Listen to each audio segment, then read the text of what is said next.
আজকে ভুল করে বেঁচে গেলেও কাল কিন্তু সময় ঠিক আসবে, কারণ কর্মফল দেরি করে আসলেও ফাঁকি সে দেয় না।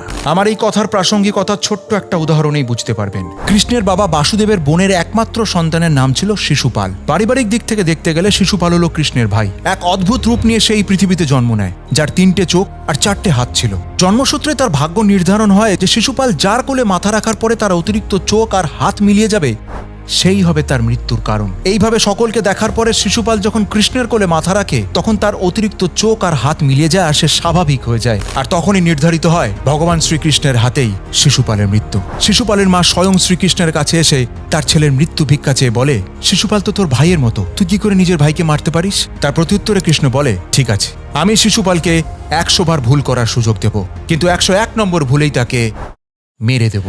এদিকে শিশুপাল যতই বড় হতে থাকে ততই সে তার শক্তি আর রাজস্ব নিয়ে অহংকারী হয়ে পড়ে। অন্য রাজা স্ত্রীহরণ, ক্ষমতার অপব্যবহার আর দুর্বলদের প্রতি অত্যাচার দিনের পর দিন বাড়তে শুরু করে।